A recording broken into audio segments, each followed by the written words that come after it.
tout ce qui nous entoure, notre environnement. Quartier vert. Quartier vert. Quartier vert, c'est tous les jeudis dans nos éditions de 16h30, 18h, 21h et 22h avec Youssouf Bodjon. Même heure, même quartier, même planète.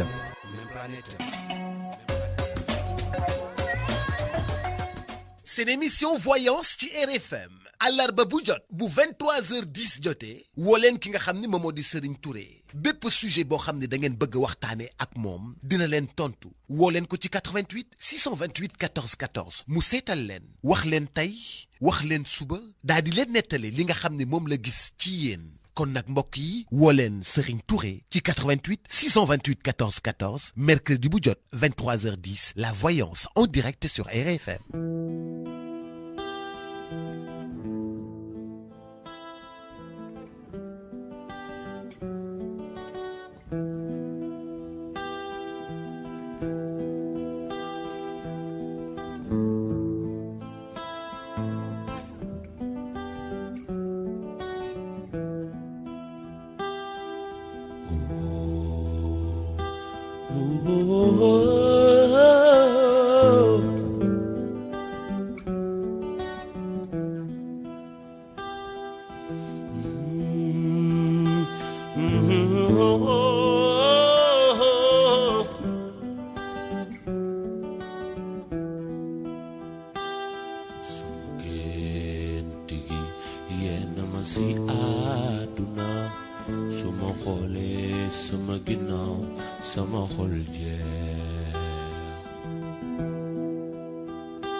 dafay jël sa wërsëg jaarale ko ci keneen yow soo naagoo danga naan kii su ma wàccee damay toog yàlla dafay mujj bàyyi la ak moom te di la seetaan yàlla mi la sàkk mën laa defar bàyyi la jooju waayoo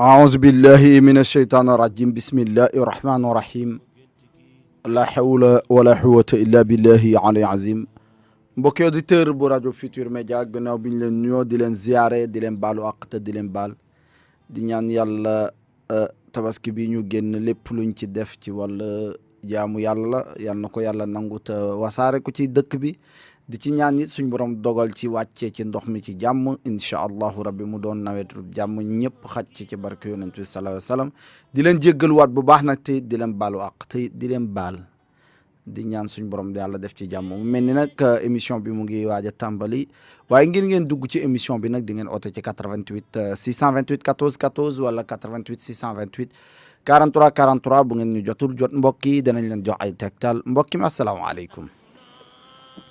salaamaaleykum. waaleykum salaam. waaw ku baax na nga def. sant yàlla bu baax a baax. fooy wootee. maa ngi wootee Njàmbur. jox ma date de naissance bi. 1er juillet 78. 1er juillet.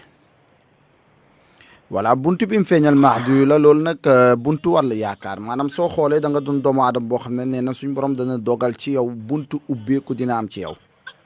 waaye soo xoolee da nga doon nit koo xam ne ñiy bàyyi xel maanaam am ci yow yaakaar day bari. ba tax na gis nañ ne lu bari ci yow wàll charge dafa bari ci yow maanaam yaakaar yuy tas jëmale ko sa digganteeg doomu aadama yooyu jëflanteel. mu ne nit koo xam ne nga it borom muy mbooloo nga c'est-à-dire que bu la yàlla dimbalee nga nekk ci mbooloo da nga gis ne dañ lay teel a ràññee. waaye ci wàll aajo bari na ay mbir yooyu lijjanti jamono jii da ngay gis ne dafay dëgër. mu mel ni gàllankoor bi nag bët ak làmmiñ daf ciy bari nee na nga génne ñebbe bu ñuul bi. waa 2 kilo nga génne ko sarax nga jox ko jigéen. mel na ni ci yow feeñal na ci yow wàllu njënd ak jaay mbirum commerce. mu ne bokk na ci wàllu mbir moo xam ne soo ko toppee. maanaam mën naa bëri bénéfice maanaam yaakaar am na ci. waaye na bari na lu lay yàqal ci côté àndandoo la parce que soo xoolee alal judul toog sa loxo. waaw maanaam jamono jii may wax ak yow nee da ngay toog ab diir li ngay téye xaalis lu néew la. waaw su ko defee gàllankoor yooyu tabaarakallaahu mën naa dañ dafa ne sàkku ci ñaan.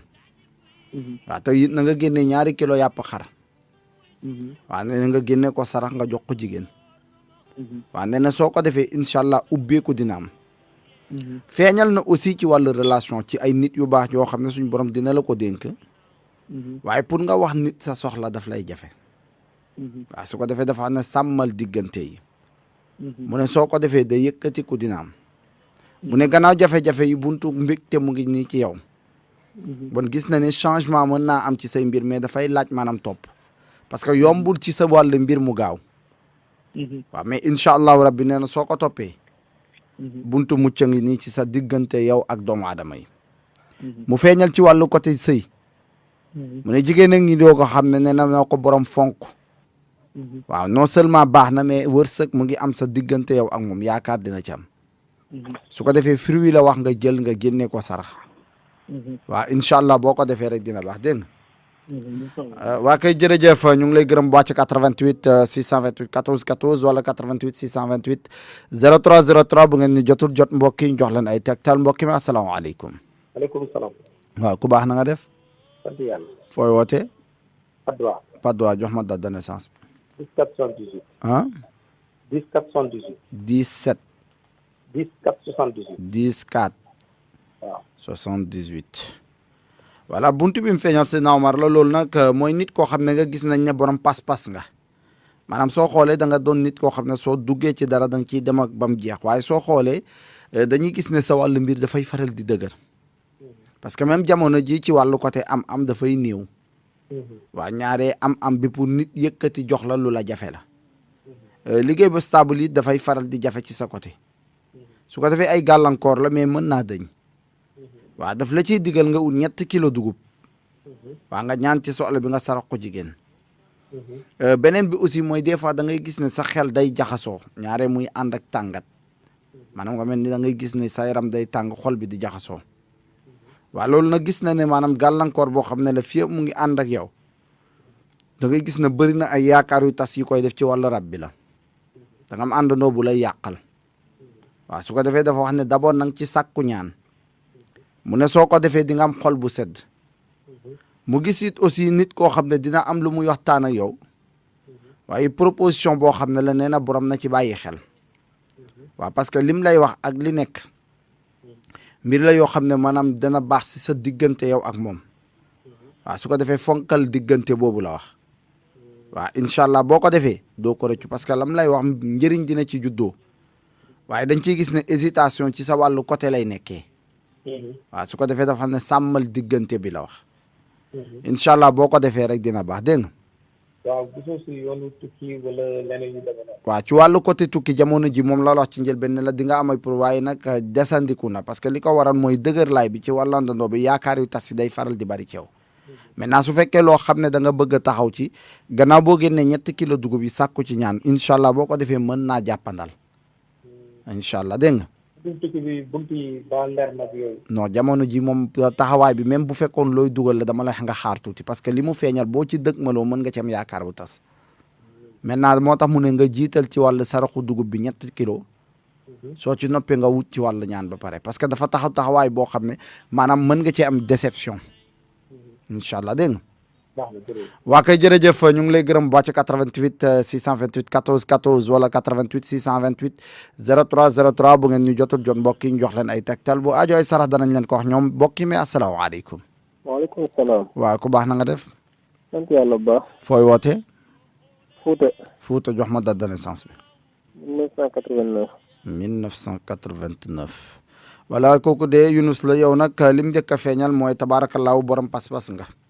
parce que dafa wax ne nit koo xam ne gis nañ ne kuy jéem ay mbir nga waaw maanaam da nga teel a demal sa bopp ci wàllu charge aussi dafay bari ci yow waaye soo xoolee sa wàllu bëgg-bëgg bari na ay mbir yoo xam ne jamono ji gis nañ ne dafa am wàllu retard ci yow mu ànd ak wàllu gàllankoor yoo xam ne ñaare sa yaram buy sutante lu bari ci buntu wéri di yaram nang ci bàyyi xel mu ne wéri di yaram bi nag danaa nag ngelaw parce que soo xoolee ci wàllu feebaru biir dina la sonali su ko defee dafa xam ne nga ut 14 cola rouge waa nga ñaan ci soxla bi nga génnee ko sarax mais góor moo koy moom waaw di nga am benn déplacement nag yow 14 waaw 14 waaw waaw mu ne di nga am déplacement ci wàllu côté liggéey waaw mu ne waaye déplacement bi de baax na waaw mais li koy gaawal waaw 21 bougie ak ñaari paquet suukar la waaw nee na nga ñaan ci soxla bi nga génne ko sarax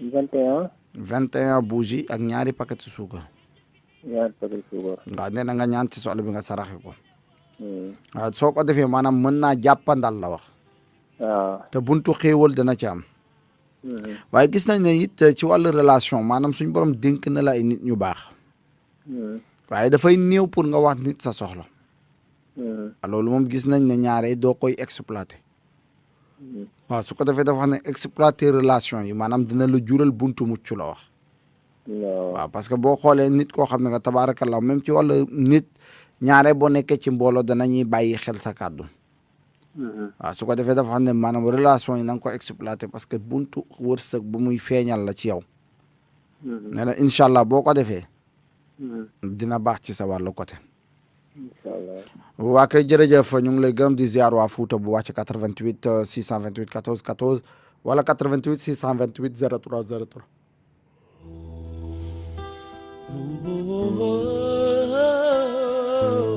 tabarakallahu 88 628 14 14 wala 88 628 03 03 bu ngeen ñu jotul jot mbokk yi ñu jox leen ay tegtal mbokk mi asalaamaaleykum salaamaaleykum aleykum salaam. waaw ku baax na nga def sant bu baax. fooy wootee Saint-Louis. jox ma date de naissance bi allo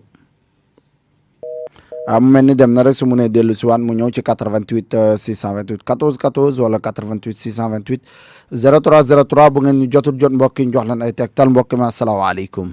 waaleykum salaam wa rahmatulah. waaw ku baax na nga def. maa ngi jàmm baax kay. fooy wootee. maa ngi Saint-Louis. jox ma date de naissance bi. 15/4/95. voilà yow de lim feeñal Youssouf la loolu nag ci wàllu avenir la njëkk a wax sa xel nag dina nekk ci wàllu buntu voyage yow. waaw mu ne waaye yoon woo xam ne la tey su fekkoon loo am pas-pas la dina antu mu mel ni rek dem na su mu nee dellu si mu ñëw ci 88 628 14 14 wala 88 628 03 03 bu ngeen ñu jotul jot mbokk yi ñu jox leen ay tegtal bu aajo ay sarax ñu wax leen ko mbokk mi asalaamaaleykum. allo.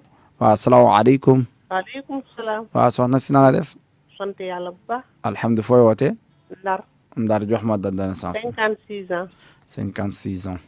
voilà tabarakallahu mu ngi ñëw ci wàllu mahdu muy buntu yaakaar loolu nag nit koo xam ne nga dafa wax ne lim njëkk a feeñal mu ne na nga dolli góorgóorlu mu ne ci jaamu yàlla mu ne soo ko defee yàlla dina la dimbale say mbir dina yéwén waaye nag nit koo xam ne nga it aussi dafay bari ñuy bàyyi xel ci yow maanaam yaakaar ci yow dëgg la ba tax na ñaare alal juy tasaaroo yomb na la mu feeñal tànk yuy métti dëgg la waaw yi lay faral di sonal nee na borom na wut kilo tàndarma mu génne ko sarax ci wàllu wér-gu-yaram bi ku ma koy jox ay xale waaw feeñal na aussi maanaam ñàkk nelaw guddi waaw dëgg la waaw dafay faral di bari ci yow muy ànd ak gént yu lay sonal waaw su ko defee loolu tëjuwaay bi la dëgg la maanaam boo xoolee maanaam pour nit waxtaan ak yow def ko luy jafe la dëgg la waaw su ko defee jafe-jafe yooyu ci wàllu côté wërsëg wi la mu ne nag borom na ci sàkku ñaan waaye na nga génnee saraxu jën waaw jën bu mag nga ñaan ci soxla bi nga saraxu jigéen waaw parce que waaw ci wàllu côté am bi dëgg la ak dig-dig yi dafay xaw a ba néew lu muy am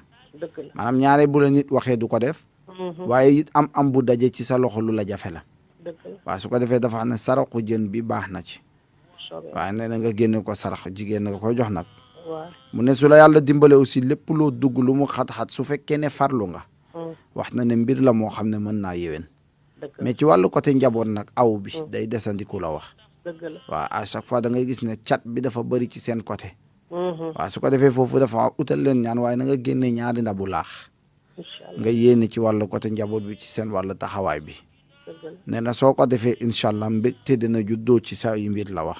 incha allah waaw su ko defee nga sàkku ñaan ci sa bopp dégg nga. waaw waaye nag sama yaram bi moo ma jaaxal ñaari fan yi. gis nga. waaw moom la wax yaram bi moom da ngay génne tàndarma bi. kilo. waaw tàndarma bi nga ñaan ci wérgu yaram bi. fa mel ni sëf. waaw non du sëf nag. alhamdulilah waaw du sëf parce que gisuñ ci baanam def. dëgg la waaw su ko defee maanaam loolu ñaar dana koy def rek. ci wàllu yaram bi mu def wala bët ak la cat bu bari. wala muy taxaw ci wàllu àndandoo bi waaye li wóor. mooy du ab liggéey bu nekk ci sa yaram. alhamdulilah waaw su ko defee lim lay digal daal nga génnee tàndarma. kilo. incha allahu rabbi soo ko defee. waaw nga ñaan ci ay xale. incha allah boo ko defee yàlla mën na la cee dimbale. jërëjëf. incha allahu rabbi dégg nga. incha allah te it boo munee incha allah balaa ngay tëdd ngay def ayatul kursi 70 fois. bu soobee yàlla. waa kay jërëjëf ñu ngi lay gërëm di ziar waa Ndar bu baax ci 88 628 14 14 wala 88 628 03 03 bu ngeen ñu jotul jot mbokk yi ñu jox leen ay tegtal bu waajooy sarax ñu wax leen ko mbokki mi asalaamaaleykum. maaleykum salaam. waaw ko baax na nga def. maa ngi sant alhamdulilah. macha allah fooy wootee. maa ngi Fass Mbaw. jox ma date de naissance bi. bon kii bi rek la année 1971. bismillah 1971.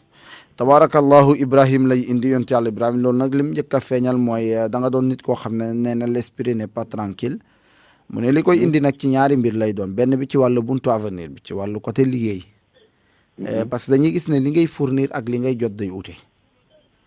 waaw ci wàllu liggéey bi di nga def énergie waaye côté wàllu financier day desandiku pour l'instant. waaye ñu ngi seen aussi wàllu méchanceté bu bari. jëm ci sa wàllu côté maanaam méchanceté bi maanaam nit ñoo xam ne ñaaree da nga leen di rendre service mais duñ la ko delloo. waaw mu mel ni déception yi ci sa digganteeg doomu aadama yi luy bari la maanaam coxorte bu muy taxawal ci yow jalousie bi. su ko defee wor yi day faral di bari ci sa wàllu côté. parce que même mu ngi feeñal nit koo jëflanteel ci wàllu côté xaalis muy taxawee taxawaayu wor. waaw su ko defee foofu dafa ne gerte kemb ngay génnee. waaw 2 kilo nga sarax ko ku jigéen. beneen bi aussi soo xoolee di nga am wàllu këyit wooy topp la wax. muy jur buntu xéewal ci sa wàllu liggéeykaay soo ko jotee. waaw mën na jur buntu déplacement yaakaar bu muy feeñal. waaye su ko defee nag dafa wax ne mbir muy dëgër. mu ne waaye borom de bu ci génnee 2 kilo ceeb ak 2 saabu. mu ne yombal na ci wàllu place su liggéeykaay bi dina am wàllu changement. waaye ci wàllu côté sentimental ci néegi sëy wi. mu ne jigéen a ngi nii goo xam ne de malentendu risque de naître maanaam sa diggante yow ak moom ci wàllu kaddu. kaddu werante boo xam ne jigéen ji maanaam li muy yaakaar ak li nekk du benn. waaw maanaam buntu firange dana ko jàpp waaye fekk na maanaam àndandoo bee koy def. waaw su ko defee dafa xam ne diggante bi baax na borom na ci génne 2 pom. waaw nee na nga ñaan ci soxla bi nga sarax koy xale. mu ne lépp loo dugg lu mu xat-xat. nee na ànd ak wàllu farlu. nee na soo ko defee yëkkati ko dina am ci say mbir mu ne jaaroo xaalis bi. parce que dañuy gis ne ñaare da ngay am des maux de tête. waaw waxu gannaaw bi mooy bari ci sa côté su defee dafa ne takkal jaaroo xaalis bi. nee na waaw mu ne fonk ko parce que dafay bari nit ñoo xam ne sa gannaaw li ñuy wax dafay bari ci yow. waaye incha allah nee na soo ko defee. nee na dina baax te yaakaar aussi dina am ci say mbir. surtout lu jëm ci wàllu côté liggéeykaay di nga ci jot information boo xam ne boo ko jotee. nee na dana doon loo xam ne maanaam mbégte lay bàyyeekoo ci yow. waaw incha allah boo ko defee dina baax dégg nga. ok mais. waaw tabaarakallah mu mel ni dem na rek su ma nee dellu si mu ñëw réseau bi dafay daw ci 88 628 14 14 wala 88 628 03 03 bu ngeen ñu jotul jot mbokk yi. mbokk yi ma asalaamaaleykum. asalaamaaleykum. maaleykum salaam. waaw maa ngi ziar soxna si ñu ngi ziar bu baax mbaa yaa ngi si jàmm. maa ngi sant suñu borom bu baax. alhamdulilah fooy wootee. maa ngi wootee Dakar. jox ma date de naissance bi. 9/11/72. 9/11. voilà al mahdi yu maanaam yow de li mu wax ne buntu boo xam ne la al mahdi yu la kooku nag lu mu njëkk a feeñal mooy buntu sant yàlla xéewal bu muy ñëwal ci yow. waaye nag mbir la moo xam ne aussi mu ngi lay digal nga ut boutique maanaam looy moomal sa bopp. nee na soo ko defee dina bari bénéfice. waaye moytul gaaw a dugg ci mbir te doo ko seetantal. parce que gis nañ ne ñaaree da ngay gaaw a taf nit sa bopp. ba tax na à chaque fois da ngay gis ne yaakaar yu tas day bari ci yow. waaw su ko defee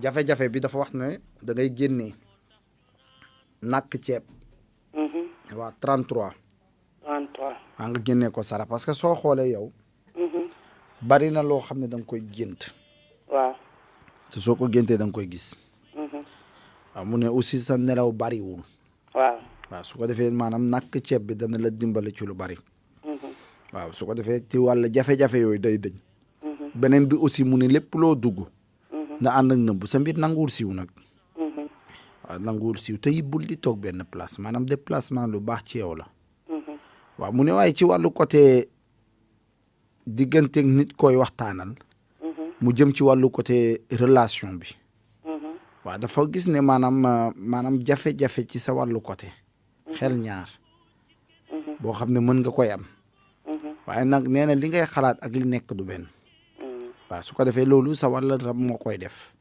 parce que même feebaru biir di nga ko am nag waaw jafe-jafe biir bu taxaw di nga ko am waaye nee na utal mbiskit ak suukar waaw nga ñaan ci soxla bi nga génnee ko sarax waaw te nga sàkku ñaan ci sa bopp parce que sa tur dafa jiitu sa am-am loolu mooy waral même soo ne nit yoruma du ko gëm waaw su ko defee sàkkul ñaan ci wàllu côté boobu nee na incha allah boo ko defee mbégtee ngi nii goo xam ne dina am ci si yow.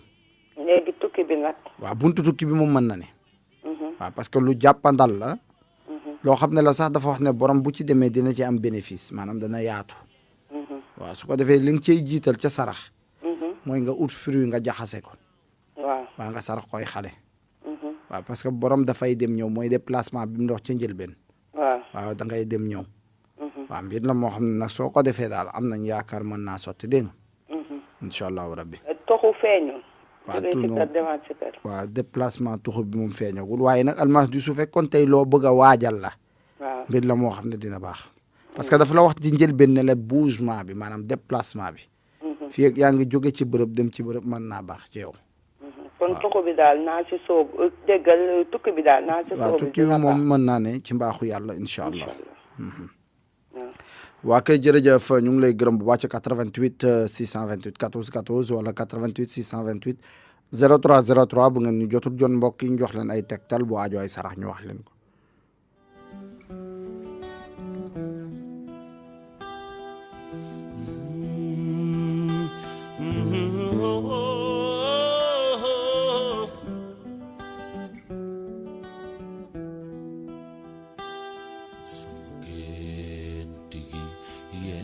si àdduna su ma xoolee sama ginnaaw sama xol jeex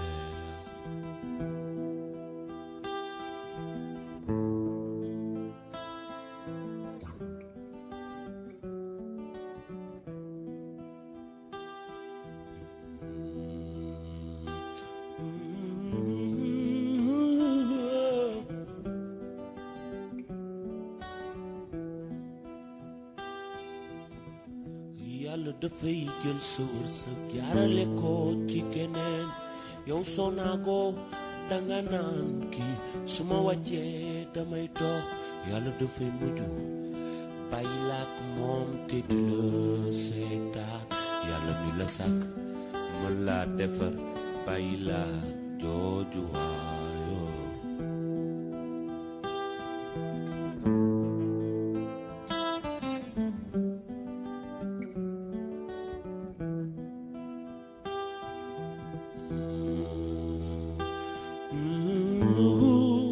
tabarakallahu mel ni rek bu ngeen wootee ci 88 628 14 14 wala 88 628 03 03 di ngeen ñu jot bu ngeen jotul ñu jot mbokk yi ñu jox leen ay tegtal incha allah mbokk mi asalaamaaleykum. salaamaaleykum. waaleykum salaam. maa ngi wootee Dakar. bismillah jox ma date de naissance bi. 26 01 1948.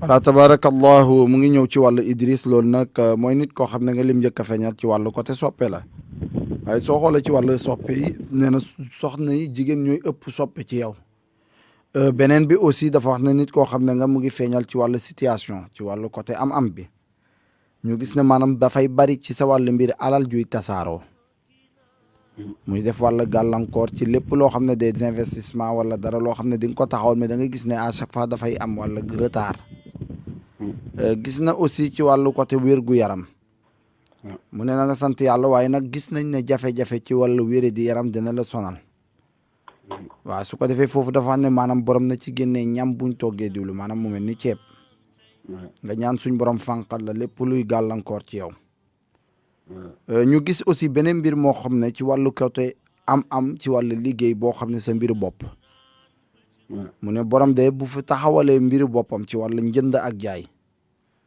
nee na dina doon loo xam ne luy bëri bénéfice la waaw maanaam yaakaar dina ci am te it sa mbir dina gën a yaatu waaye sur le plan du travail di nga gis wàllu xëccoo maanaam coow waaw yoo xam ne dina bari ci balaasu liggéeyukaay bi su ko defee foofu dafa xam ne nga génnee 9 mètres percale ak 7 cola blanc 9 mètres percale 7 cola blanc waaw nga ñaan ci soxla bi nga génnee ko sarax parce que li koy indi buntu fiiraange la waaw parce que soo xoolee da ngay gis ne yow même ci wàllu bërëb boo nekkee ci première weer yi amul problème mais boo defee ñaar ñett rek nga gis ne jalousie bi day commencé am waaw da ngay gis ñi commencé di téye seen bopp su ko defee loolu dafa wax ne maanaam génnee ci wàllu sarax donc 9 mètres percale ak 7 cola blanc ci wàllu côté liggéeykaay bi waaw soo ko defee incha allah dina baax beneen bi ci topp aussi ci wàllu côté teraanga yi lay ñëwal ci wàllu côté wërsëg woo xam ne mu ngi am tak-tak waaye borom dafa ne bu mënee peser poids am sa poids waaw nga peser ko génne ko ci ceeb mboq dugub parce que li ko waral mooy da ngay gis ne nit ñi dañuy bàyyi xel ci yow ba mu bëri waaw su ko defee loolu da nga koy génne pour raxasee ko sa wàllu yaram maanaam da ngay peser sa poids nga xaaj ko ñetti yoon nga def ko ceeb dugub mboq nee na soo ko defee yàlla mën na la ci dimbale mu ne nag lépp loo dugg lu mu xat-xat incha allah na nga farlu mu ne soo ko defee rek yëkkati ko dina am ñaaree nag lu lay réer mën nay yomb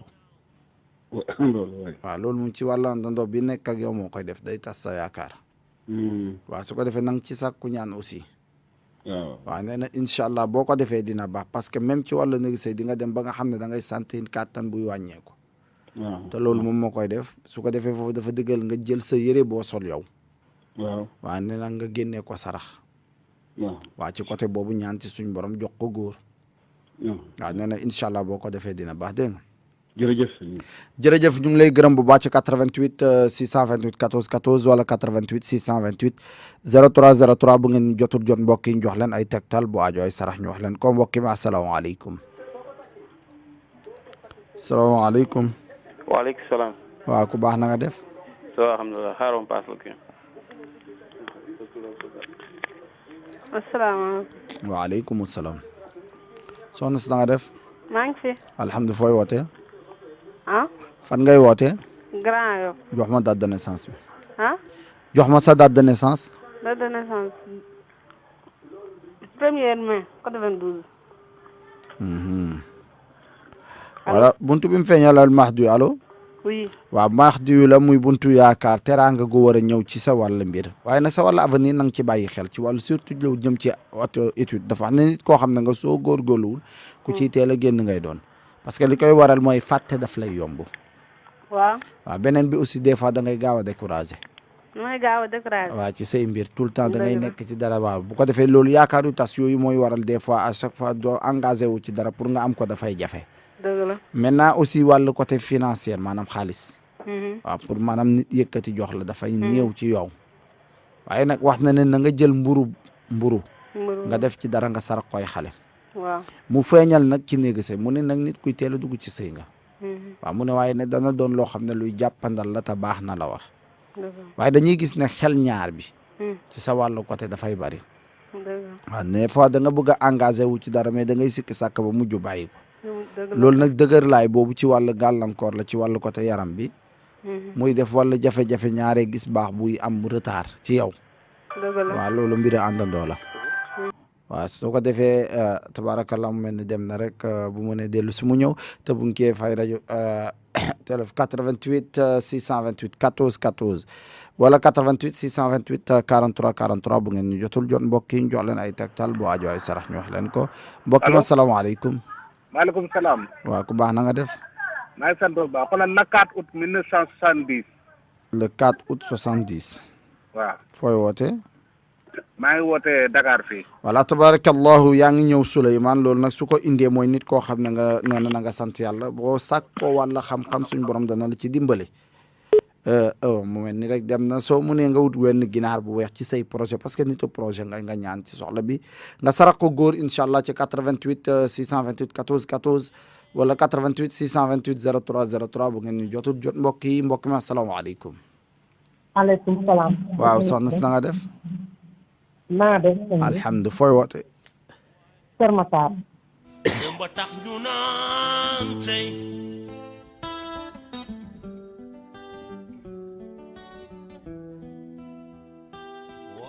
allo allo.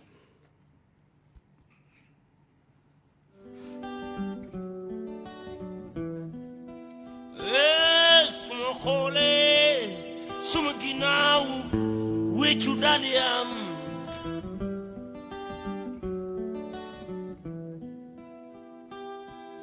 sama gént gi yenn ma si àdduna suma xoolee sama ginnaaw sama xol jeex.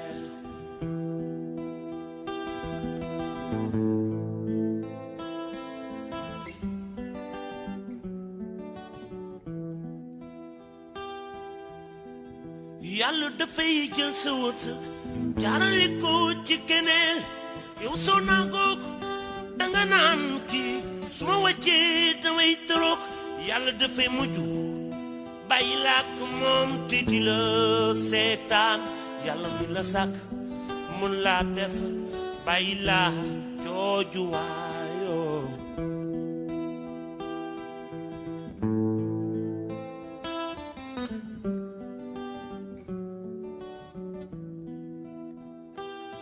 waaw ku ñëpp duf li dangay tooñ gaa ñi muy tuleen seen jëfi tey daal mooy seen jëwu ëllëg lii de woor na ma sama gént gi yee na ma si àdduna su ma xoolee suma ginnaaw sama xol jeex ma jooyo.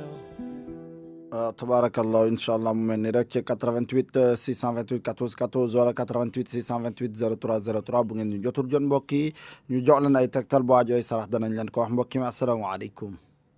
mel ni dem na bu mu ne dellu su mu ñëw ci 88 628 14 14 wala 88 628 03 03 bu ngeen ñu jotul jot mbokk yi ñu jox leen ay tegtal bu ajooy sarax ñu wax leen ko mbokk mi asalaamaaleykum. waaleykum salaam. waaw ku baax na nga def. alhamdulilah. fooy wootee. Saint-Louis. jox ma date de naissance bi. 28 février 1969. février 69. voilà Adama kooku nag Adama lay ñëw bu ko njaxee lim njëkk a feeñal ci yow mooy fan yi di nga sentir yaram buy tayal. dëgg la nee na muy jàpp aussi muy tàng ci biir nee na loolu moom làmmiñ ak bët moo lay téye maanaam cat la. dëgg la nee na nag ñebe bu xonq bi 3 kilo nga génne ko sarax. ñebe bu xonq 3 kilo nga génne ko sarax beneen bi aussi mooy ci wàllu côté jigéen waaw mu feeñal ci wàllu côté liggéey. parce que soo xoolee dafa wax ne évolution bi dafa yéex. waaw à chaque fois loolu nag li ko waral jalousie bi la. waaw dafay bari ci sa côté par exemple nitu projet nga nag kuy mbébét nga. waaye ñaaree pour sa wàll am taxaw maanaam ab diir maanaam pour nga téye xaalis lu néew la. dëgg la mu mel ni gàllankoor yooyu bari na ci sa wàll mbir loolu jafe-jafe yoo xam ne la tànk mu ngi ànd ak yow pour nga téye xaalis dafay jafe. waaye xaru benn melo bu ñu la digaloon. maanaam nga yeewu ci biir kër gi def nga ko. waaw soo ko mënee def dana yombal sa mbir parce que soo xoolee même côté sarax. bokk na ci sa wàllu mbir sarax soo ko waajee pour nga def ko dafay jafe. waaw te ñaare booy def sarax sa mbir dana yomb. waaw su ko defee loolu dafa wax ne maanaam amal nag tolérance la wax maanaam jigéen a ngi nii goo xam ne sa diggante yow ak moom. mu ne diggante bi baax na pare na à tout faire sa diggante yow ak moom mu ne sàmmal diggante bi. mu ne non seulement dina baax mais yaakaar am na mujjuwaay la wax. ñu gis it alal ci wàllu alal. maanaam am bi. par rapport ak xaalis yuy dul toog ci sa wàllu loxo. mu ànd ak gént yu lay sonal maanaam borom gént nga nag. dëgg la waaw mais ñaari da ngay fàtte gént. dëgg la daal loolu jafe-jafe yoo xam ne la looyu bari ci yow la tëjuwaay bi la. su ko defee foofu dafa na nga sàkku ñaan ci sa bopp. waaw parce que tëjuwaay yaram bi mooy waral des fois même nit mën nga waxtaan ak moom ba dernier moment doo ko gis. dëgg la waaw su ko defee jafe-jafe yooyu ci wàllu côté gàllankoor la mais mën naa dëñ la wax. mun na tolluwaay boo mën a nekk nag soo muñee di nga bég ba sant borom bi.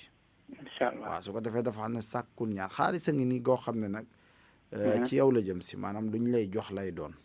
dëgg la su ko defee maanaam 3 doomu guro yu weex. weex waaw nga ciy ñaan soxla bi nga génnee ko. incha allah boo ko defee dina baax dégg nga.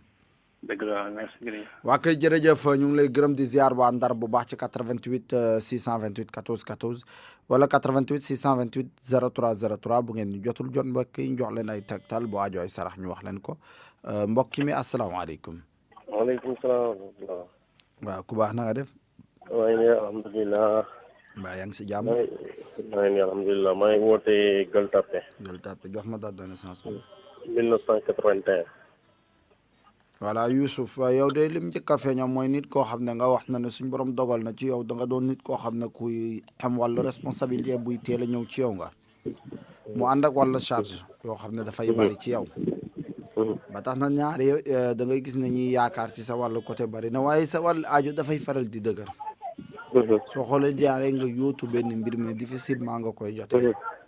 su ko defee gàllankoor yooyu moom li koy waral rek mooy da nga doon doomu aadama wax am sa mbir day gaaw a siiw. su ko defee dafa xam ne del nëbb sa mbir la wax.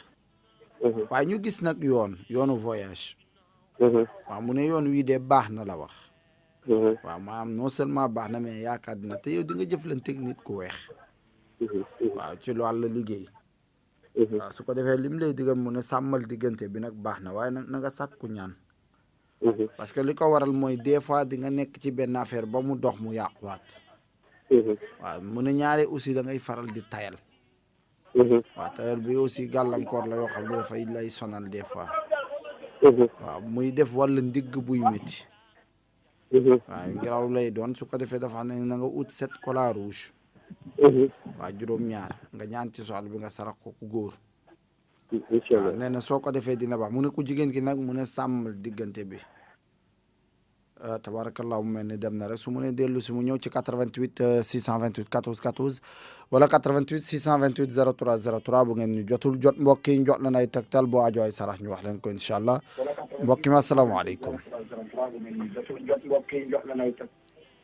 asalaamaaleykum. waaleykum salaam. waaw ku baax na nga def.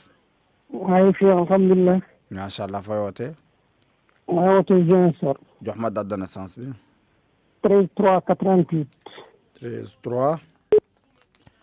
tabarakallah mu mel ni dem na rek su mu ne dellu si mu ñëw ci 88 628 14 14 wala 88 628 03 03 bu ngeen ñu jotul jot mbokk yi ñu jox leen ay tegtal bu aajo ay sarax ñu wax leen ko incha allah ci 88 628 14 14 mbokk mi asalaamaaleykum.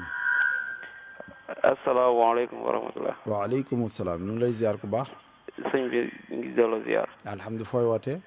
Grand Yoff laay wootee. jox ma date de naissance bi. 5/30/76. le 35/76. 76. voilà tabarakallahu yow de li mu njëkk ko feeñal si naadi la loolu nag su ko waxee mooy buntu yaakaar nga doon nit koo xam ne maanaam yaakaar bu tas dafay yomb ci say mbir soo xoolee ñaare di nga nekk ci benn mbir ba dem ba dernier moment mu yàqu beneen bi mooy retard lépp looy dugg da ngay gis ne lu yéex a ngi ci. ba tax na des fois da ngay xaw di décourager ci say mbir. même li jëm ci wàllu liggéey. mu ne donte bërëb bi baax na nag maanaam découragement daf ciy feeñ xel ñaar. mu ne waaye borom na ci jàpp. waaw man sam ndam mën nga ko ci am gannaaw nag boo génnee kilo guro bu weex. waaw nga ñaan ci soxla bi nga yóbbu ko ci jàkka wala jumaa. bi ci topp mu ne xat-xat yi dafay bari jamono ji ci yow. waaw maanaam même ci wàllu côté am-am. da ngay gis ne aussi des fois dig rek lay doon. muy gàllankoor yoo xam ne dafa bari ci sa wàllu côté. waaye dafa wax ne borom ci wàllu gàllankoor yi jafe-jafe yi na nga génnee lem-lemu tissu. waaw lu mel ni 4 mètres. nee na nga ñaan ci soxla bi nga génne ko sarax. te it na nga wut wàllu ñaan parce que li ko waral. mooy boo xoolee da nga doon doomu aadama boo xam ne pexe doomu aadama dafay bari ci sa wàll nit ñuy am bàyyi xel ci yow. ba tax na des fois loolu mooy waral maanaam dog-dog yu bari yi am. soo xoolee même ñaare da ngay jékki-jékki sa wàll xol bi mu mel ni liy tàng ngay am jafe-jafe. waaw loolu yëpp jafe-jafe yoo xam ne la ci wàllu côté àndandoo bi la waaye dafa wax ne borom na ci sàkku ñaan waaw nee na soo ko defee nag di nga am xol bu sedd daamar bi may seen waruwaay la oto waaw nee na ci yow la jëm maanaam di nga am oto nag waaw mu ne tey loo xam ne la maanaam buntu wërsëg bi mën na gën a daje maanaam xéewal yi dina gën a bëri waaye lu lay digal daal soo mënee di nëbb sa mbir bokk na ci sa wàllu mbir bu ñaar ñett yëgee mu yàqu waaw mu ne nëbbal mbir yi nanguwul siiw nee na incha allah boo ko defee maanaam mbégte dina juddoo ci say mbir te yaakaar am na ci incha allah waaw incha allahu rabbi waa kay jërëjëf ñu ngi lay gërëm bu baax ci 88 628 14 14 wala 88 628 03 03 bu ngeen ñu jotul jot mbokk yi ñu jox leen ay taktal bu aajo ay sarax ñu wax leen ko incha allah mbokk mi asalaamaaleykum. waaleykum salaam. waaw soxna si na nga def. sant ko. alhamdulilah fooy wootee. Mbour 91. 1991. allo. waaw mu mel ni dem na rek su mu nee dellu si mu ñëw ci 88 628 14 14 wala 88 628 03 03 bu ngeen ñu jotul jot mbokk yi ñu jox leen ay taktal bu aajo ay sarax ñu wax leen ko mbokk mi asalaamaaleykum. salaamaaleykum. aleykum salaam. waaw ko baax na nga def. ñu sant ba alhamdulilah. fooy wootee. Dakar. jox ma date de naissance bi. 25 3 85. 25 3 85. voilà tabarakallahu yow de mu ngi feeñ ci yow incha allah teraanga boo xam ne di nga ko jot balaa yàgg la wax. waaw dina am luñ lay jox beneen bi aussi mooy danañ la woo wàllu liggéey ci wàllu liggéey côté liggéey dinañ la ci woo. mu ne bërëb buy baax la nag bërëb bu yaatu lay doon mu ne borom na ci bàyyi xel. parce que su fekkee ne woo nañ la nee na nga ci dem. non seulement dina baax mais njëriñ dina ci feeñ. waaye dinañ gis ne aussi dafa fan yi da ngay gis ne sa wàll mbir tout le temps da ngay ut ay dara mais day dëgër ci sa côté. tabaarakallah mu mel ni dem na rek soo mënee ut ginaar bu weex nga ñaan ci soxla nga sarax ko góor ci 88 628 14 14 wala 88 628 03 03 bu ngeen ñu jotul jot mbokk yi ñu jox leen ay tegtal bu aajo ay sarax ñu wax leen ko mbokk mi asalaamaaleykum. salaamaaleykum. waaleykum salaam wa rahmatullah. waaw ku baax na nga def. maa ngi sant yàlla bu baax. macha allah fooy wootee. maa ngi wootee Bargny. Bargny jox ma date de naissance bi. 18 12 59. 12 59. waaw. voilà 12 59 18 mu ñëw Souleymane loolu nag buntu teraanga la ak xéewal gu muy ñëwal ci yow. mu ne borom nag dolli góorgóorlu ci jaamu yàlla mu ne foog boog fii ak yaa ngi koy def lépp loo dugg lu mu xat-xat suñu borom dina la ci jàppandal. waaye nee na nag na borom def njënd ak jaay mbiram commerce. mu ne boo defee commerce.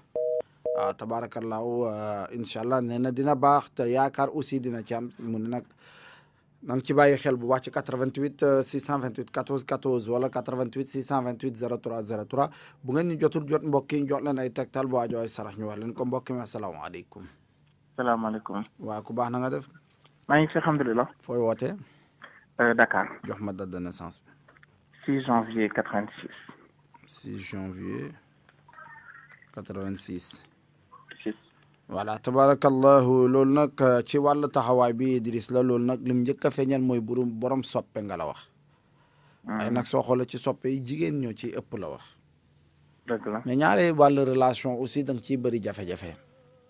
dëgg la à chaque fois yaakaar bu tas da ciy am déception yoo xam ne da nga koy am début bi day neex nag mais soo demee ba ci kanamu yàqu. dëgg la loolu nag sa wàllu àndandoo la su ko defee daf lay digal nga wut wàllu xar. waaw nga def ko juróom-ñaari saam. waaye soo ci noppee aussi nang ci sàkku ñaan parce que même si wàllu côté wala am bi ci wàllu côté liggéey tout le temps da ngay gis ne da ngay jaxasoo mu ne buntu wéré di yaram aussi des fois dafay yomb ci say mbir su ko defee dafa wax ne sàkkul ñaan ci li la tax a jóg parce que soo xoolee même ci wàllu côté liggéey dafa wax ne di nga jóge ci bërëb dem ci bërëb waaye nag li mu njëkk a feeñal mooy place de voyage maanaam quitté tukki bu muy feeñal ci yow jigéen di ci jàpp waaw te nee na mujj dina ci am su ko defee dafa ne na nga ci bàyyi xel mais yoonu tukki mu ngi feeñ ci yow la wax. d'accord waaw te it yaakaar dina ci am. d'accord waaw incha allahu rabi dégg nga. d'accord merci beaucoup. waa kay jërëjëf ñu ngi lay gërëm bu baax ci 88 628 14 14 wala 88 628 03 03 bu ngeen ñu jotul jot mbokk yi ñu jox leen ay tegtal bu aajo ay sarax ñu wax leen ko mbokk mi asalaamaaleykum. xam mel ni dem na rek su mu ne dellu si mu ñëw ci 88 628 14 14 wala 88 628 03 03 bu ngeen ñu jotul jot mbokk yi ñu jox leen ay tegtal bu aajo ay sarax ñu wax leen ko mbokk mi asalaamaaleykum. waaleykum salaam. waa ku baax na nga def. ça va alhamdulilah. fooy wootee. man maa ngi wootee Mbour. jox ma date de naissance bi. le 24 10 mois 78. tabarakallah 78 yow de mu ngi ñëw feeñ ci wàll Sina Omar loolu nag su ko waxee mooy gis nañ ne borom pas-pas nga waaye nag si wàllu liggéey bi da ngay gis ne maanaam wërsëg wi dafay xaw a néew parce que maanaam da ngay def ay effort mais ci wàll daje xaalis dafay jafe ci sa côté ñaare ni nga bëri lu ñu lay dig te doo ko jot waaw mu mel ni loolu gàllankoor la même boo xoolee gént di jaxasoo lu lay sonal lay doon ci wàllu àndandoo waaw su ko defee loolu moom dafa nang ci sàkku ñaan parce que tant que mu ngi nekk ak yow des fois dig yi yàqu yëpp moo ko yoral di def waaw su ko defee sàkku ci ñaan la wax waaye nang ci génne ñett ndabu laax waaw nga ñaan ci soxla bi nga génnee ko sarax beneen bi aussi ci wàllu côté relation sentimentale waaw boo xoolee si wàllu jigéen ji mu ne baax na waaye kaddu werante day dox seen diggante waaw maanaam buntu fiiraange gi la mu ne loolu mooy waral des fois à chaque fois li muy yaakaar ak li nekk du benn su ko defee nee na jotaay bi am na ci solo waaye sàkkul ñaan ci sa bopp nag parce que lu bëri lu lay yàqal ci wàllandandoo la même nit ñaaree dina waxtaan ak yow nga dem ba dernier moment am ci yaakaar mu yàqu waaw su ko defee loolu moom dafa nang ci ñaan te it énergie bi ngay dépensé ci wàllu côté liggéey ak li ngay jot day néew waaw su ko defee gàllankoor yooyu mën na dañ waaye nag da nga ci wut wàllu ñaan nee na incha allah boo ko defee rek dina baax dégg nga waa koy jërëjëf ñu ngi lay ziar bu baax ci 88 628 14 14 wala 88 628 03 03 bu ngeen ñu jotul jot mbokk yi ñu jox leen ay tegtal boo aajo ay sarax ñu wax leen ko incha allah mbokk mi asalaamaaleykum. waaleykum salaam Serigne. waa ku baax na nga def. maa ngi fi sant yàlla. fooy wootee.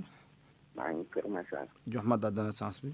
13 04 95. 16. 13 04. 95. 95 waaye yow de mu ngi feeñal Youssouf nag su ko waxee mooy ci wàllu avenir bi la gis nañ ne maanaam nit koo xam ne nga ko jaxasoo nga. parce que li koy waral mooy da ngay gis ne à chaque fois pour nga mënal sa bopp dara daf lay jafe. waaw te ñaare yaakaar yi aussi dafay am ay mbir yu ñu lay dig mais doo ko jot.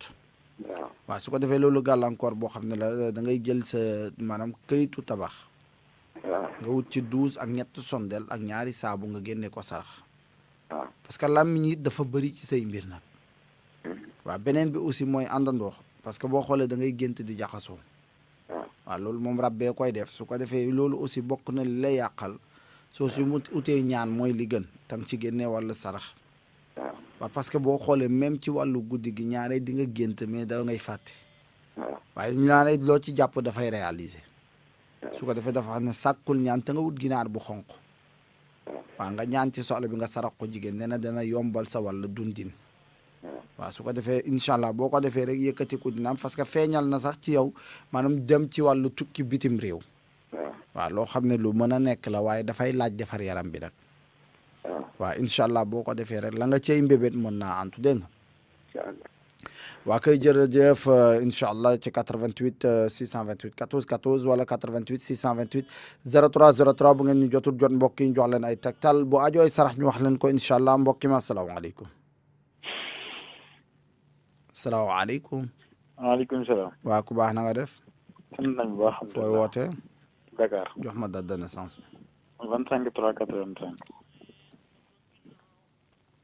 voilà buntu bi mu feeñal Yunus la loolu nag buntu teraanga gum njëkk a feeñal ci yow mu ànd ak yaakaar mu ne lépp loo xam ne yaa ngi koy wut na nga ci ànd ak pas-pas dina doon loo xam ne luy sotti lay doon waaye yombul looy sumb dara nag jotin bi gaaw su ko defee nëbbuwaay bi bokk na ci sa wàll mbir dina la dimbale sa mbir nanguwul siiw mu feeñal aussi tabaarakallaahu dinañ la woo wàll liggéey boo xam ne entretien lay doon waaye jigéen moo la koy defal mu ne liggéey woowu nag suñ la ci ooyee dina doon loo xam ne yëkkatiku dina ci juddoo waaye nag dañoo gis ne des fois dig maanaam pour nga jot ko day jafe mu mel ni gàllankoor bi ci wàllu rab bi la rab bu lay yàqal mu ne utal 3 kilo yàpp xar waaw nee na nga ñaan ci soxla bi nga sarax ko jigéen nee na soo ko defee yëkkati ku dina am parce que gis nañ ne même ci wàllu xaalis dafay jafe pour mu toog loo yor des dépenses imprévues dafay faral di bari ci yow su ko defee dafa xam ne sàkkul ñaan ci li la tax a jóg waaw nee na incha allah boo ko defee di nga am xol bu sedd dégg nga incha allahu rabbi inchallah ñu jël dernier auditeur wala auditrice ci 88 628 14 14 wala 88 628 03 03 bu ngeen ñu jotul jot mbokk yi ñu jox leen ay tegtal mbokk mi asalaamaaleykum salaamaaleykum waaleykum salaam. waa ku baax na nga def sant yàlla. fooy wootee Dakar. jox ma date de naissance bi 8/1/60. 8/1/60 waaw 8 novembre 1960.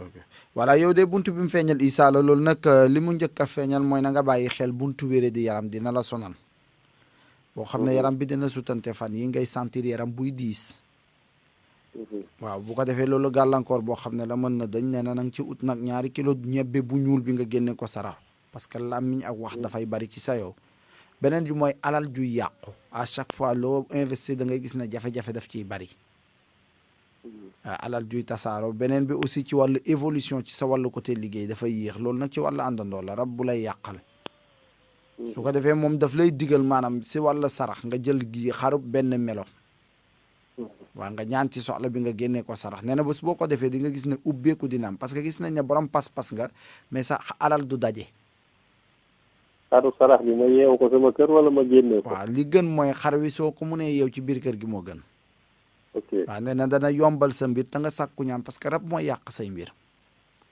waaw maanaam lépp loo dugg ñaare moo ko yàq mais boo ci góorgóorloo incha allah di nga gis ay changement parce que dina dem ba nga xam ne di nga am sa liggéeyu bopp boo xam ne yow yaa koy moom waaye nag sàkkul ñaan ci sa bopp da nga jël 3 kilo mburu ci xéewal gi lay ñëwal nga def ci dara nga jox ko ay taalibe di nga am ay lu la duggal ci wàllu xéewal waaw incha allah boo ko defee dina baax problème mu jafe-jafe nag di nga ko am ci wàllu néeg sëy boo xam ne ci wàllu kàttan lay doon loolu rab bee koy def nga jël sa tubay boo sol nga génne ko sarax waaw incha allah boo ko defee rek di nga gis ne dina baax li ci des na nga sàkku ci ñaan incha allahu rabbi dégg nga waa kay dem jërëjëf ñu mel ni liñ ñu mayoon ci waxtu bi yem na émission bi fii lay yem dina continuer ci numéro yi ñu leen di jox 24 heures sur 24 7 jours sur 7 ngeen oote ci 88 628 43 43 wala 88 628 03 03 heure bu ngeen ci ootee di ngeen ñu jot ngir ngeen jokkoo ak ñun ci cabinet bi nag di ngeen oote ci 77 901 60 46 77 901 60 46 groupe Futurs Médias yàlla na fi yàlla def jàmm asalaamaaleykum wa rahmatullahi taala wa barakatu mooy sa jëwu ëllëg lii de wóor na ma sama gént gi man yeena ma si àdduna su ma xoolee sama ginnaaw sama xol jeex. Écoute sur RFM.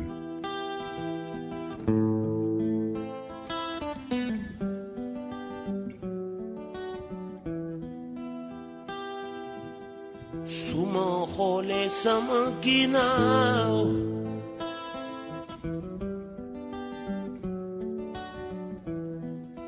wéccu daldi am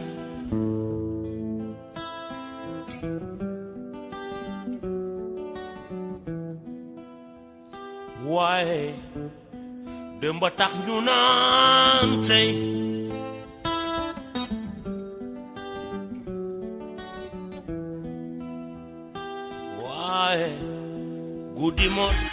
RFM Radio Futurs Médias 94 FM Dakar.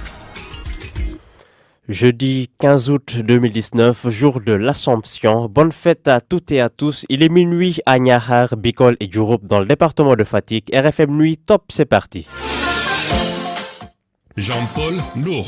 Derrière la baie vitrée, Boubacar Ban. Madame, monsieur, bonjour ou bonsoir, c'est Slon, bienvenue. La communauté catholique fête l'Assomption. Aujourd'hui, cette grande fête commémore la gloire de Marie avec Dieu au terme de sa vie terrestre. Marie a été enlevée de la vie terrestre pour entrer dans la vie en Dieu. Pour Marie, l'Assomption est la suite de sa participation à la vie de Jésus. Des messes et des veillées sont célébrées actuellement dans le monde entier pour commémorer l'Assomption sanctifiante et vivifiante fête de l'Assomption. à toute la communauté catholique. Saisie de cocaïne au port autonome de Dakar. 4 kg de cocaïne ont été saisis hier mercredi au port de Dakar, selon un communiqué du Bureau des Relations publiques et de la communication de la Direction générale des douanes. 3 individus ont été appréhendés lors de cette opération. Nous y reviendrons dans nos prochaines éditions. Dans l'univers du navire hôpital Africa Merci, plus connu sous le nom du bateau de l'espoir, ce navire affrété par l'ONG américaine Mercy Ships a été réceptionné hier après-midi par le ministre de la Santé et de l'Action sociale en présence de la première dame Marième Faisal. Africa Merci va offrir durant 10 mois des soins à des patients gratuitement. Visite guidée de ce navire avec Fama John. À l'intérieur du bateau, l'on se croirait à l'hôpital. Il y a 5 blocs opératoires, une salle de réveil de soins intensifs, des salles d'hospitalisation, un scanner, un service radiographie et des laboratoires. L'Africa Merci va soulager des Sénégalais qui sont dans le besoin, selon Donovan Palmers, directeur général de Mercy Ships. Nous sommes très ravis de séjourner au Sénégal, pays de la Teranga. Les Sénégalais doivent en profiter. Nous allons les accueillir à bras ouverts et nous les aiderons à recouvrer la santé. De la cataracte à l'ablation des tumeurs en passant par la chirurgie générale, orthopédique, plastique et la fistule obstétricale, tous seront pris en charge gratuitement à bord du bateau. Abdoulaye Diouf Sarr est le ministre de la Santé et de l'Action sociale. La santé est un point très important, raison pour laquelle le président de la République a voulu que le bateau accoste à Dakar. Ce bateau rendra la dignité à certaines personnes puisqu'un important dispositif est en place pour accueillir les malades. Jusqu'à juin 2020, l'Africa Merci séjournera au Sénégal. Les médecins à bord seront épaulés par des Sénégalais, certains de manière bénévole, d'autres seront rémunérés. Face à ce qu'elles appellent des conséquences négatives sur leur santé, l'environnement attribué à une usine de production de farine de poisson, des populations de Kër Baka dans le Gandiol étaient dans les rues. À leurs yeux, la présence de l'usine est synonyme de leurs difficultés comme la baisse des activités de la pêche. Correspondance à Saint-Louis, Mohamed Nabissila. Les désagréments olfactifs, sanitaires et environnementaux sont dénoncés par les populations de Kër Baka, Gumbel, Djelmbam, entre autres villages situés dans le Gandiolé, qui ont dénoncé les rejets soupçonnés de toxiques par CA Production. Les enfants ne se baignent plus dans ce fleuve parce que les parents ont peur, parce que cette usine a fait des dégâts ici. Nous demandons tout simplement que cette usine ferme ses portes. Et nous sommes décidés, nous sommes pour que cette usine ferme ses portes. L'usine de farine de poisson CA Production est tenue pour responsable des désagréments, selon Mohamedou Ba, responsable du collectif. Nous ne sommes pas protégés, nous sommes malades, nous souffrons tous les jours. Maintenant, ce que nous disons, Monsieur le Président, protégez-nous, nous sommes des citoyens par entière. On ne peut pas continuer à vivre cette situation. C'est trop. À la suite des femmes et des enfants qui ont arboré les brassards rouges, Babacar Fall explique que la situation est intenable, raison pour laquelle ils appellent l'État à prendre toutes leurs responsabilités. Il nous a parlé de produits, de chercher des filtres. Il nous a parlé d'augmenter la hauteur des cheminées. Mais rien n'est fait, de deux, ça ne peut pas régler notre problème. Nous, ce qu'on veut, c'est que l'usine ferme. On a usé de toutes les voies légales. Maintenant, nous sommes des citoyens disciplinés, conformes aux lois et aux règlements de notre pays. Et avant que l'irréparable ne se produise, on veut vraiment que les autorités prennent les responsabilités.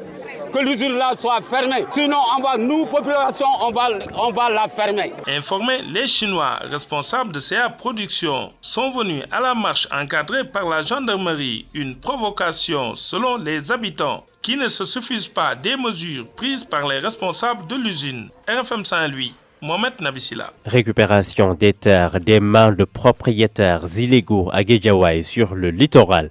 Le Forum civil applaudit mais sollicite un audit complet du foncier de la bande verte. Il l'a dit lors de la visite du ministre de l'Environnement Abdou Karim Sall en présence de Salif Sow.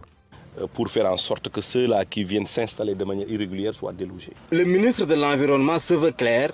C'est zéro tolérance pour les hors-la-loi qui occupent le domaine national. Abdou Karim Sall. Et si c'est nécessaire, nous allons aller dans ce sens-là.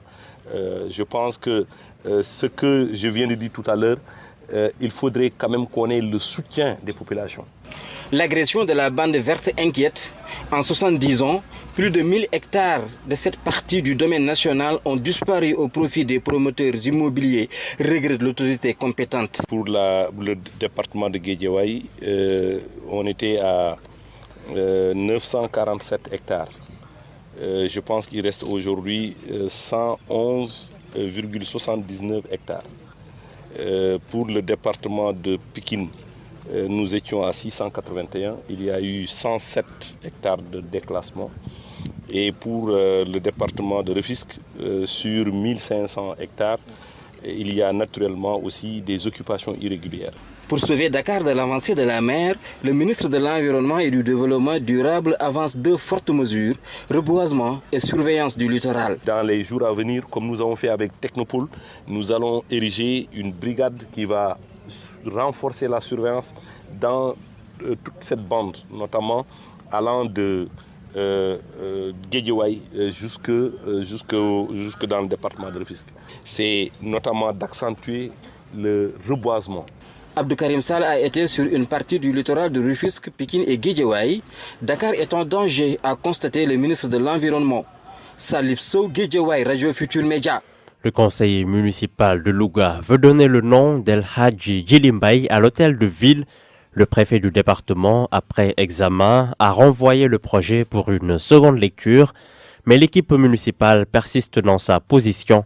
De l'avis d'un expert en décentralisation, l'institution ne peut porter le nom d'une personne. Vous avez entendu la correspondance d'Abraham Poulpouille à ce propos. Les avocats de Guy Marius Sagna espèrent la liberté pour leurs clients. L'activiste a été entendu hier matin sur le fond du dossier suite à son arrestation pour fausse alerte au terrorisme. Les conseils de Guy Marius Sagna ont introduit une seconde demande de liberté provisoire. Un Sénégalais de 35 ans, cité parmi les auteurs de la série de tueries en Espagne, l'homme, selon la police, s'est rendu et a avoué avoir participé aux attaques au Marmbo.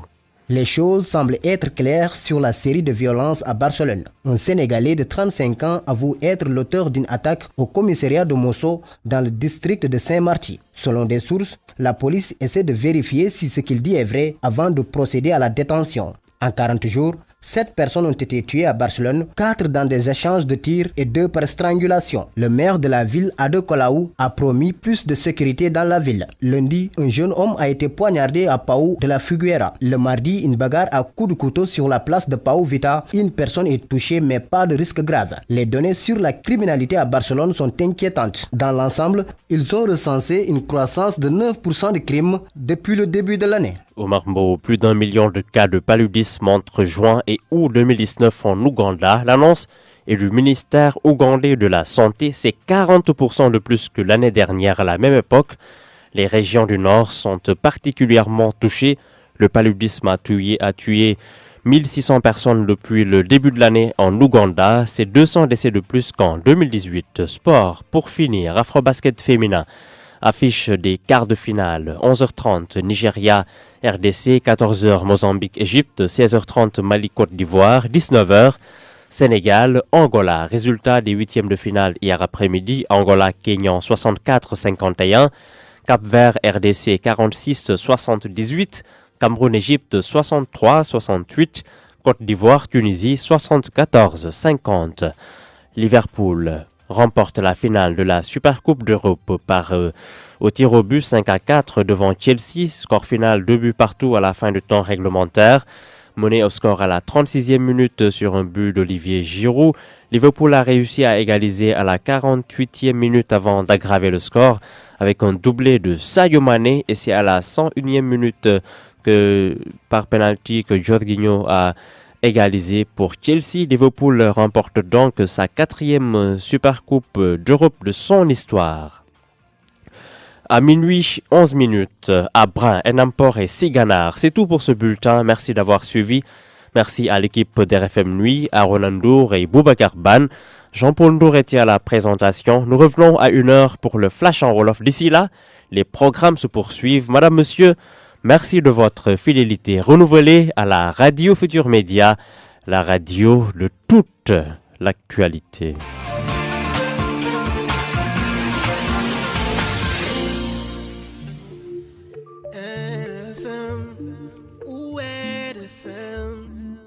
RFM, oh RFM.